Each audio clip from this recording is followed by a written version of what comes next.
Hi, in this video, we're going to review question 3.2.37, which is number 8 in the 3.2 MyLab homework. It reads, find the standard deviation S of sample data summarized in the frequency distribution table below by using the formula below, where X represents the class midpoint, F represents the class frequency, and N represents the total number of sample values.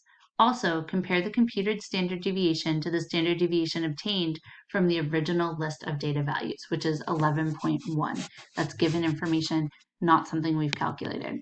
So you can see here we're given a formula. Whenever you see a formula like this, I want you to not use it, but instead we're going to use a calculator skill. So get out your graphing calculator so you are prepared for this problem. Now you can see that I have rewritten the chart that is above the frequency distribution above in a vertical format. So we have the intervals and then the frequencies. And what we need to do now is find the midpoint for each interval. And to find the midpoint for each interval, what you're going to do is you're going to take the lower bound of that interval, add the upper bound of that interval, and divide by 2. So remember, the lower bounds are on the left, the upper bounds are on the right. So go ahead and do that and we'll check our answers. You can see the midpoints are 33, 40, 47, 54, 61, 68, and 75. I found those by adding the upper and lower bounds and dividing by 2. Another way you can do it is after you've found the first midpoint, they are a class width apart. Now, a class width is the difference between consecutive lower class bounds. So if I take 37 and minus 30, I get 7. So 7 is the class width. But the midpoints are all a class width apart. So I could just simply keep adding 7 to fill out my list of midpoints. Now we need to put these numbers in our calculator so that we can estimate the mean of the frequency distribution. To do that, we're going to press Stat and then press Edit. And in your list 1, you're going to put the midpoints. In your list 2, you'll put the frequencies. So midpoints, list 1, frequencies, list 2. And remember, to put these numbers in our calculator, we're going to type the number and then press Enter and then type the next number. Go ahead and do that and we'll check our answers together. You can see I have my numbers typed into list 1 and list 2.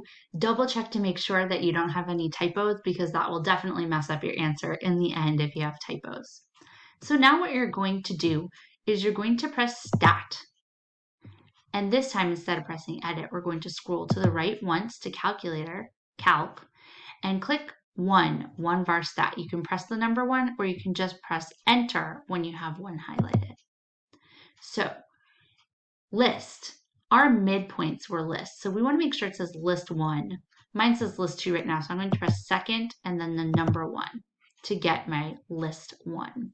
Then I press the down button and now I'll press second and number 2 for my frequencies in list 2 because that's where I put them. If you use different lists than that, you would put the corresponding list that you used for midpoints where it says list here. You'd put wherever you put your frequency list where it says freq list right here. And then you're going to go ahead and calculate. We are looking for the sample standard deviation because the problem asks you to find the standard deviation and we know that it is sample data. So looking here, we have our mean X bar at 66.19587629. You can skip these next 2 lines. We won't be using them. But then we have S of X and we have sigma of X. S of X is the sample standard deviation. So the sample standard deviation that we'll list as our answer in this problem is 10.4. We only use S for standard deviation when we're working with a sample. The next line down is sigma. That's our population standard deviation. You can see that the answer is slightly off from our sample standard deviation. It is your job to know whether you're working with population data or sample data because your calculator doesn't know that. So when we read the problem, it says we're using sample data. So we're going to use S is 10.4, and that will be our answer for the standard deviation. For the next part of the problem, we're asked to consider a difference of 20% between 2 values of standard deviation to be significant. How does this computed value compare with the given standard deviation of 11.4? Remember, we calculated S equals 10.4. Now, to know if we have a 20% difference, we need to actually know how to mathematically find a percent difference. So percent difference between two values is equal to the actual difference between those two values. So we can say the calculated value, or the new value, minus our reference value divided by the reference value. We'll multiply by 100 to get a percentage form. So our new, or our calculated value, is 10.4 minus 11.1 as the reference value, divided by 11.1, and then multiply all of that times 100. When you put that in your calculator, remember to put parentheses over the numerator, or that calculate the difference in the numerator, then divide by the denominator. Go ahead and do that and we'll check. You should come up with negative 6.3% when you do this. Now, the absolute value of negative 6.3 is 6.3. And that is less than 20.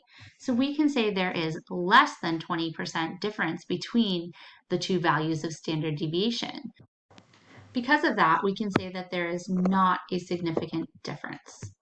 And that's all we're asked to do in this problem. If you have any questions or need anything clarified, please don't hesitate to reach out.